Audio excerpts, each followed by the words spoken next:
CIA agent Nathaniel Nash, who is operating in Moscow, receives a coded message that says that he is to meet with a Russian informant at 8 p.m. today. In the evening, in the park, he receives a note from the informant with important information. When suddenly a patrol car drives around the corner, the police, probably thinking that a drug transfer has taken place, so they demand that the unknown people stop. Nash quickly takes out a gun, shoots several times into the ground and runs away. Meanwhile, the informant, taking advantage of the situation, calmly and without panic, walks away. Nash, having miraculously avoided arrest, manages to hide in the American embassy. That same evening, Dominika, a prima ballerina, is performing at the Bolshoi Theater. Everything is going well, as always, but suddenly her partner jumps and lands with all his weight on Dominika's leg, breaking it in several places. In the hospital after the surgery, Dominika learns that her career as a ballerina is now over. 3 months later, Dominika is visited by her uncle Ivan, deputy director of the Foreign Intelligence Service, KGB, to offer her help and support. The uncle reminds her that the apartment, her mother's treatment and fees are paid by the theater and funding will soon stop. The uncle promises to influence the theater management if Dominika accepts the offer to perform one important task for the benefit of the state. He leaves an envelope in which the girl finds an audio recording, where another ballerina asks Dominika's partner to break her leg. The partner says that it is cruel, but in order for his lover to become a prima ballerina, he eventually agrees. Dominika arrives at the theater in the evening, waits for the end of the rehearsal, and finds the lovers in the shower. Sneaking up from behind, Dominika instantly hits them one by one on the head with her stick. Later, a notice comes from the theater about the eviction and the end of payments, so Dominika goes to her uncle to find out what job he offered her. Ivan will settle her niece's problems, including those that will arise in connection with the assignment of severe injuries to former colleagues in the theater if she brings benefit to the state, namely, enters the trust of the official, who often visited the theater and would like to get to know Dominika better. Under the guise of a chance meeting, the girl needs to continue the evening with the official in a hotel room, where she will replace his phone with a copy equipped with a wiretap. Dominika is surprised that her uncle offers her to almost openly sleep with the official in exchange for completing the assignment. She refuses, but Ivan repeats with pressure he will solve all of Dominika's problems in exchange for one night, otherwise hard times await her. Intelligence knows in which hotel the official is having dinner, and that very evening Dominika tells him about her broken life, and in 5 minutes she offers to go up to her room. There, the official, without prelude, demands that Dominika undress and then takes her by force. Suddenly, an unknown person appears behind him and puts a noose around the official's throat. A moment later, the official falls dead and Dominika leaves the room together with the fee's regular punisher,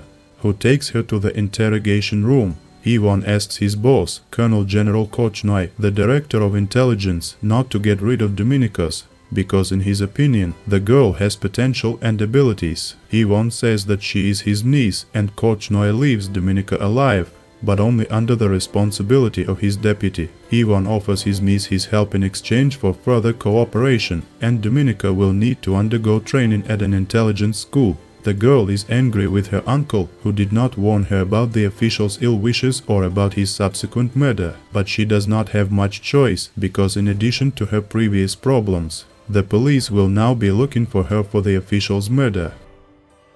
Meanwhile, CIA agent Nash returns to the US, where the leadership is going to eliminate him for his failure in Moscow. Nash says that no matter what, the informant will not contact anyone but him. Then the CIA orders him to go to Budapest, since he is forbidden in Russia, and from there he has to establish contact with the informant and then hand him over to another CIA agent. Dominika says goodbye to her mother and goes for 6 months to a closed institution, where future agents are trained, who are called Sparrows there. Their specialization is obtaining information through manipulation and seduction. In the institution, Dominika is taught shooting and lockpicking, and also her will is suppressed, forcing her to undress in front of the whole group. The curator immediately warns that if Dominika does not pass all the tests successfully, this will be tantamount to treason, and then she shoots the girl personally. There is no place for morality here, and sometimes even for a common sense. because the most important thing is the task set by the state. To rid future agents of prejudice and embarrassment, they are forced to become close to each other or even with strangers. In the shower, Dominika is attacked by a classmate who wants to take the girl by force,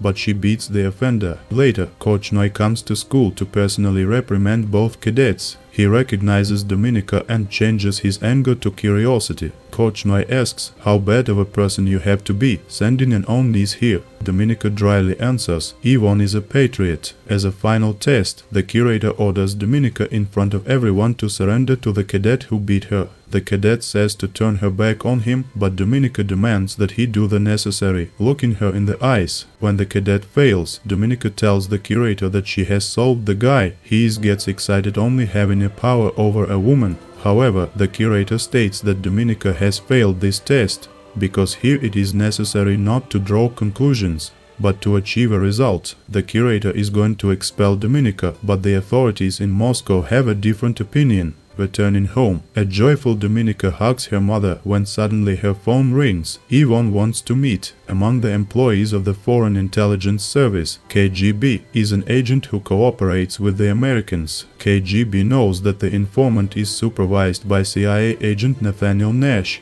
who is currently in Budapest. It is necessary to get in touch with him and at any cost find out the name of the informant from him. In Budapest, Dominika receives intelligence files on Nash from the head of the Hungarian department and studies his daily routine, as well as habits and weaknesses. Nash regularly visits the pool and is not indifferent to blondes, so a few days later he meets a repainted Dominika in a beautiful swimsuit. She attracts attention, but she is in no hurry to get to know Nash. Nash steals Dominika's pass to the pool and goes to his superiors to report this unusual meeting. He recognized the famous ballerina and is aware that she is Yvonne's niece, so Nash wants to recruit her and gets approval for this. Later, during an economic summit at the US Embassy, Nash meets Dominika, tells her her own real name and invites her to a restaurant the next evening. After the summit, Dominika returns to the classified apartment, where Marta, another agent, also a graduate of the Sparrow School, lives with her. While Marta is not at home, Dominika carefully searches her room and finds notes about her assignment. Marta has recruited a top American official, Mrs. Bushit. In exchange for $250,000, Marta is to receive defense plans from the official for a week in London.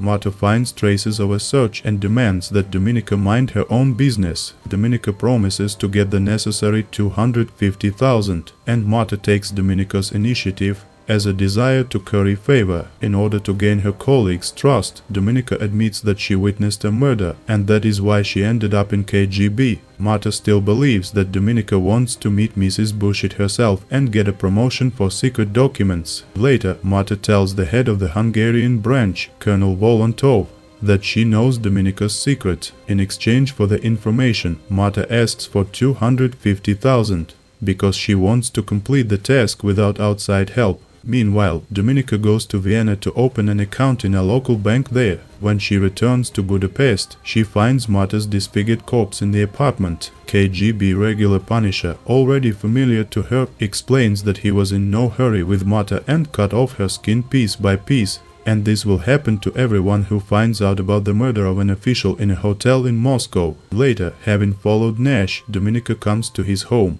He offers the girl to become a double agent so as not to work for the totalitarian machine, which will sooner or later get rid of Dominika. When Dominika asks why the CIA is better, Nash answers that the Americans value personal freedom and will never force a girl to seduce men in order to achieve a goal. In the CIA office, Dominika asks for $30,000 to an account in Vienna and in return informs about the official Mrs. Bushit, who is ready to declassify defense plans for $250,000, threatening the security of the United States, and the Americans agree to plan the operation. Knowing the date and place of the meeting from Marta's notes, Dominika goes to London. Volontov unexpectedly arrives at the hotel where the deal is to take place, and Dominika sends him to his room so that he doesn't scare Mrs. Bushit. The official expected to meet Mata, but Dominika says that she has no choice with whom to negotiate because the intelligence officers have information that Mrs. Bushit likes girls, and there are also photos of her and Mata making love. In the room, Dominika says that she needs to check the discs with defense plans,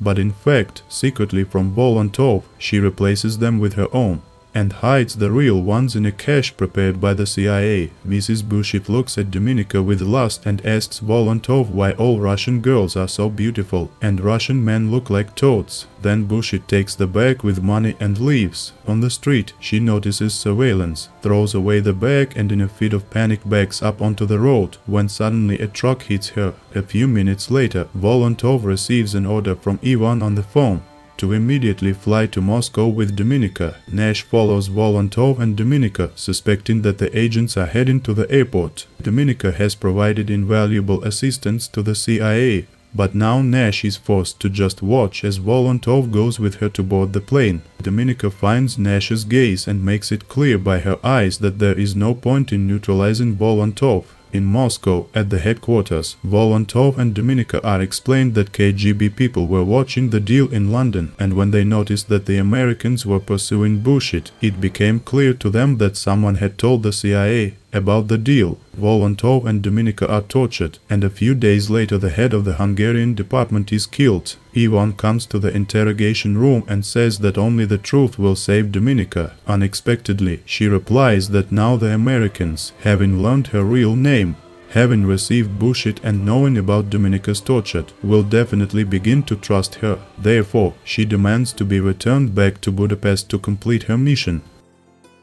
Dominika is released and immediately comes to Nash. Nash did not know whether Dominika would be killed or imprisoned, so he is unusually happy about this meeting. They spend the evening together, and at night Dominika wakes up from a suspicious noise. KGB Punisher has made his way into the apartment and is already preparing to torture Nash. Dominika plays along, lulling the Punisher's vigilance, and then she attacks him, frees Nash, and together they manage to finish off the enemy. Afterwards, Dominika takes Nash to the hospital, where KGB director Korchnoi arrives. He says that many years ago he lost his wife because the Russian ambassador forbade an American doctor in New York to help her. Then the general hated his country and began to cooperate with the CIA. Korchnoi was informed by the Americans that Dominika is a double agent, so he offers her a deal. The girl will expose Korchnoi as an informant who will fly to the USA by that time, and she will be appointed the new head of KGB as a reward. Thus, the general wants to retire and give his place to a new mole, Dominika,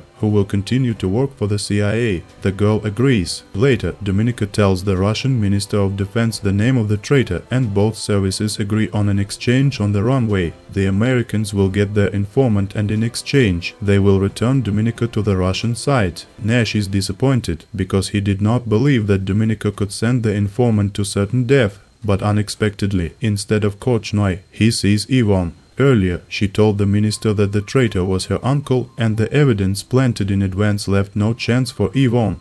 Despite his impeccable service, Dominika opened an account in Vienna in Ivan's name, to which $30,000 from the Americans for Mrs. Bushit were later deposited. Dominika also left Nash's fingerprints in Ivan's apartment. On the disk that Dominika replaced, KGB found traces of Langley, the CIA headquarters, and not the Senate Secretariat, where Mrs. Bushit worked. On the runway, Ivan and Dominika meet for the last time, and Uncle says that she killed him. Nash confirms that Ivan is the same mole informant, and an exchange takes place in which the Russians are to take Dominika. The Russians are not going to give the CIA a living traitor, so Ivan gets a bullet in the back and falls to the ground. Dominika returns to Moscow, and at the presentation of government awards, she is applauded by many officials from the Ministry of Defense, including General Korchnoi. From him, Dominika receives the position of deputy, and with it an apartment and full support. The girl continues to live with her mother, taking care of her, and Dominika's life improves. The only thing that doesn't give her peace is the CIA agent Nathaniel Nash, with whom she has fallen in love and whom she will probably never see again. He also misses Dominika, so sometimes he calls the girl from a payphone and plays her favorite classical music, reminiscent of the ballerina's bright past.